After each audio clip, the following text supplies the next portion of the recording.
Shrimad home remedies में आपका स्वागत है। और हम आपको बताने वाले हैं कि प्रधानमंत्री नरेंद्र मोदी जी ने जो 8 बड़े ऑफ़र दिए हैं हम लोग को, हमारे देशवासियों को, भारतवासियों को, उसमें से आप कितना फ़ायदा उठा रहे हैं या आपके कोई पहचान वाले, हमारे देश तो किसानों का देश है, आपके किसान भाई लोग कुछ फ़ायदा उठा रहे हैं, नहीं उठा रहे हैं, तो उस बारे में आप ज़रूर कमेंट दीजिएगा ताकि हम भी देखें कि भाई मोदी जी के ऐलान से हमारे देशवासियों को, हमारे सब्सक्राइबर्स को कितना फ़ायदा हो रहा है। देखिए, गरीब, निम्न मध्यम वर्ग और मध्यम वर्ग के लोग घर खरीद सकें, इसको लेकर मोदी जी की सरकार ने बड़े ऐलान किए हैं। प्रधानमंत्री जी ने नोटबंदी में साथ देने के लिए हर भाषण में देश को धन्यवाद दिया है और हम धन्यवाद के काबिल है भी। प्रधानमंत्री जी ने कहा है कि दिवाली के तुरंत बाद हमारा देश ऐतिहासिक शुद्ध यज्ञ का गवाह बना है और हकीकत है देशवासियों ने उनका साथ दिया है। लाइन में खड़े रह के कैसे भी करके, पर हर आदमी ने उनका साथ दिया। कुछ लोगों को छोड़ के जो देश से ज़्यादा अपने बारे में सोचते हैं, तो उनको पर्सनल लेवल पे उनसे कोई प्रॉब्लम होगा। वो कुछ तबका है, माइनॉरिटीज़ में से कुछ हैं, तो उससे ज़्यादा फ़र्क नहीं पड़ता है। हमारा देश आगे बढ़ रहा है, हमारे लिए वो ज़्यादा इम्पोर्टेंट है। हिंदुस्तान ने जो करके दिखाया है, ऐसा विश्व की तुलना में कोई उदाहरण नहीं है, क्योंकि पूरा देश ने ही साथ दिया है। प्रधानमंत्री जी ने यह भी कहा है कि अब बैंकिंग व्यवस्था को सामान्य करने पर ध्यान केंद्रित किया जाएगा, विशेषकर ग्रामीण इलाकों में, जहाँ पे दूर दराज वाले इलाकों में प्रोएक्टिव होकर हर छोटी छोटी कमी को दूर किया जाएगा। अभी उन्होंने जो ऐलान किया है उसके बारे में हम बात करेंगे।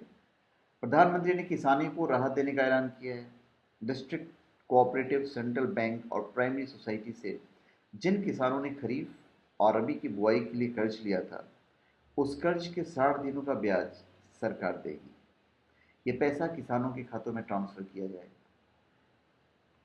अगले 3 महीने में 3 करोड़ किसान क्रेडिट कार्डों को रुपे कार्ड में बदला जाएगा।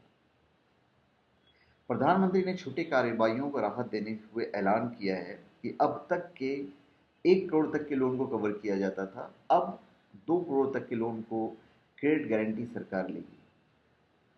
गर्भवती महिलाओं के लिए सरकार ने देशव्यापी योजना शुरू की है। इसके तहत गर्भवती महिलाओं को 6,000 रुपये की आर्थिक मदद दी जाएगी। ये पैसा सीधे गर्भवती महिलाओं के खाते में जाएगा। 6,000 रुपये की यह मदद पंजीकरण, डिलीवरी, टीकाकरण और पौष्टिक आहार के लिए दी जाएगी। सबसे बड़ी बात है हमारी जो आवास योजना है। प्रधानमंत्री जी ने आवास योजना के तहत शहरों में गरीब, निम्न मध्यम वर्ग और मध्यम वर्ग को नए घर देने के लिए 2 स्कीमों का ऐलान किया है। 2017 में घर बनाने के लिए 9 लाख रुपए तक के कर्ज में 4% की छूट और 12 लाख तक के कर्ज में 3% की छूट दी जाएगी। प्रधानमंत्री आवास योजना के तहत अब गांव में बनने वाले घरों की संख्या 33% बढ़ जाएगी, इजाफा किया जाएगा। इसके साथ ही गांव में घर के लिए सरकार ने 2 लाख का कर्ज देने के लिए ब्याज में 3% तक की छूट देने का ऐलान किया है। फिर अ, सरकार ने वरिष्ठ नागरिकों के लिए अच्छा काम किया है। वरिष्ठ नागरिकों के लिए महत्वपूर्ण ऐलान किए हैं।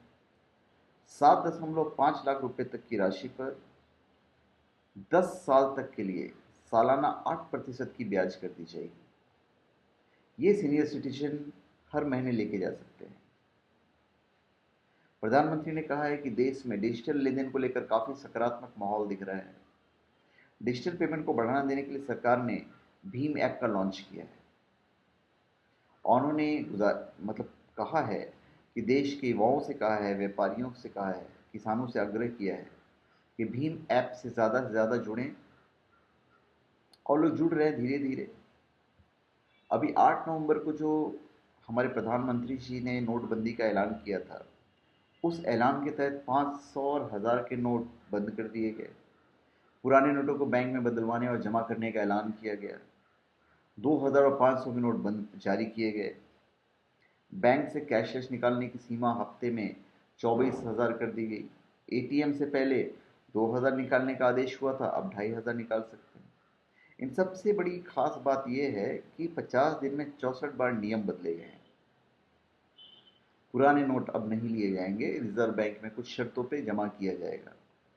कुछ दिक्कतों का सामना करना पड़ा है, पर हमारे देश को इससे बहुत कुछ मिला है। आज 14 लाख करोड़ रुपए बैंकों में वापस आ चुके हैं। एक्सपेक्टेशन ये था कि 15.44 लाख करोड़ रुपए वापस आएंगे। तो बाकी पैसा तो समझो ब्लैक था, लोग जला देंगे या कुछ भी करेंगे। फिर भी अभी तो है, 90 दिन और है, शायद रिजर्व बैंक में लोग जमा करें।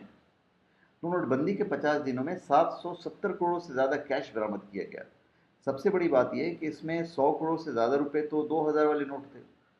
तो आप कम से कम मालूम तो पड़ा कि हमारे देश के लोग जो हैं, कुछ लोग, वो देश से ज़्यादा, गरीबों से ज़्यादा, दूसरों के से ज़्यादा अपने लिए सोच रहे हैं, स्वार्थ के लिए सोच रहे हैं। तो ये लोग सीधी बात है मोदी जी के लिए अगेंस्ट में हो जाएंगे। नोटबंदी के बीच में 50 दिनों में जनधन राशि में करीब 74,000 करोड़ जमा हुए हैं। काले का सफ़ेद करने वाले कई लोग पकड़े गए, ये बहुत अच्छी बात है। जो पकड़े गए इनको तो पकड़ पकड़ के मारना चाहिए। ये अपनी झोली भर लेते हैं, देश के बारे में नहीं सोचते हैं, टैक्स नहीं देते हैं। अब ये मत कहना कि अब ये कमेंट मत करना कि आप टैक्स देते हो, नहीं, मैं टैक्स देता हूँ। सोना खरीद में हेरा फेरी की गई है। 5,000 से ज़्यादा लोग इनकम टैक्स की नोटिस भेजी जाएगी उनको, जो लोग टैक्स वगैरह नहीं देते हैं। देश में कैशलेस कारोबार बढ़ा है। सरकार से ओर से 11 नई सुविधाएं शुरू की गई है। डिजिटल पेमेंट शुरू हो गई है। हमारे देश को टैक्स में ज़्यादा पैसा मिलेगा तो हमारा देश स्ट्रांग होगा, हमारी सेना बढ़ेगी, हम चारों तरफ से सिक्योर होंगे। ये देश के लोग नहीं सोचते हैं। तो एनीवेज, धन्यवाद। आप हमारे चैनल पे सब्सक्राइब करें और अपने कमेंट दीजिए। धन्यवाद।